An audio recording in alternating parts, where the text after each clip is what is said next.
रात के 12 बज चुके थे। पूरा ऑफिस सूना पड़ा था और चारों ओर अंधेरा।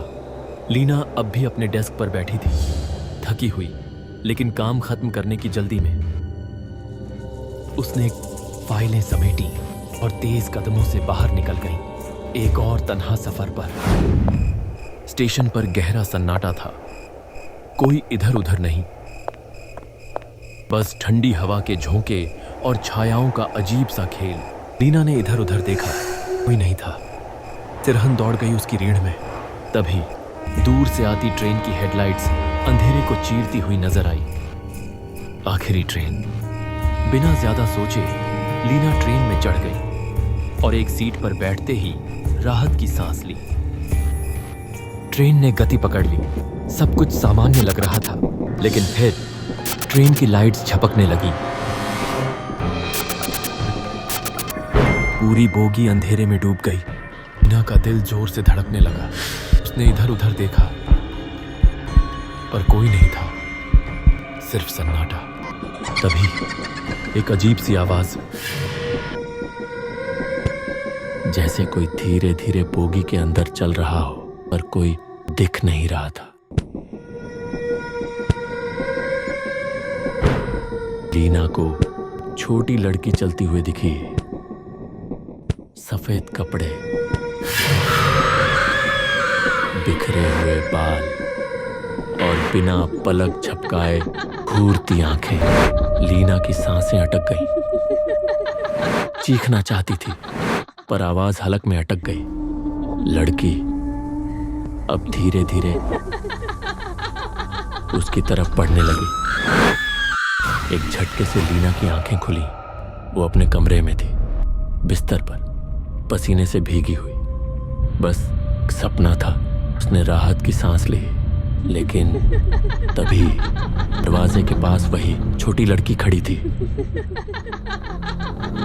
उसका चेहरा फीका, उसकी आंखों में अजीब सी चमक और होंठों पर हल्की मुस्कान। तुम्हें लगा ये सिर्फ एक सपना था?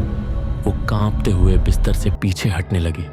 उसकी निगाहें लड़की पर जमी थीं, जो अब धीरे धीरे आगे बढ़ रही थी। लड़की की आवाज गूंजने लगी, जैसे वो चारों दिशाओं से आ रही हो। लीना ने अपनी पूरी ताकत जुटाई और चीखते हुए कमरे से बाहर भागी, पर बाहर कोई नहीं था। वो अपने ही घर के गलियारे में थी, लेकिन यह कुछ अलग था। बहुत अंधेरा। ये मेरा घर नहीं है। की आवाज कांप रही थी। लीना ने पीछे मुड़कर देखा, कमरा गायब हो चुका था। अब था बस एक अनंत अंधेरा गलियारा, जो खत्म होने का नाम ही नहीं ले रहा था। उसने दौड़ना शुरू कर दिया, जितना तेज हो सके, और पीछे से आती टक टक टक की आवाज और करीब आती जा रही थी। फिर अचानक उसने सामने एक दरवाजा देखा। बिना सोचे समझे वो पूरी ताकत से उसकी ओर भागी और दरवाजा खोलकर अंदर घुस गई। अब वो एक नए स्थान पर थी, एक खाली रेलवे प्लेटफॉर्म। चारों ओर कोहरा था, हवा में एक अजीब सी सीलन, और दूर कहीं ट्रेन की धीमी सीटी।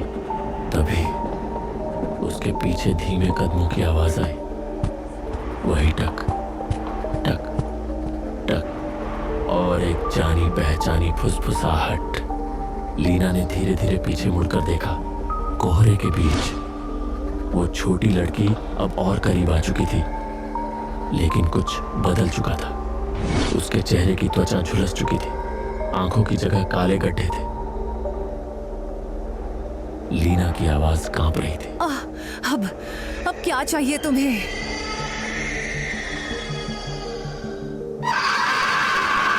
चीखते हुए स्वर में बोली। लीना के चारों ओर से काले हाथ उसे खींच रहे थे। उसकी सांसें तेज हो रही थीं। नहीं, मुझे छोड़ दो, उसने पूरी ताकत से चीखा, लेकिन उसकी आवाज अब धीमी और बोझिल हो चुकी थी, जैसे उसकी आत्मा भारी होती जा रही हो। धीरे धीरे उसके पैरों के नीचे का प्लेटफॉर्म गायब होने लगा। अब वहां कुछ भी नहीं था, बस एक अंतहीन शून्य। उसके शरीर में एक अजीब सी ठंडक दौड़ने लगी। जैसे कोई चीज उसके अंदर समा रही थी। उसकी आंखें धीरे धीरे बंद होने लगीं और फिर सब कुछ काला। लीना ने अपनी आंखें खोली। वो अब भी ट्रेन में थी, लेकिन कुछ बदल गया था। उसका शरीर सुन्न पड़ चुका था। उसने उठने की कोशिश की, लेकिन हिल भी नहीं सकी। उसने अपनी हथेलियां देखी। उसकी उंगलियां हल्के से कांप रही थीं, लेकिन अब वो उसकी अपनी नहीं लग रही थी। अब लीना नहीं थी।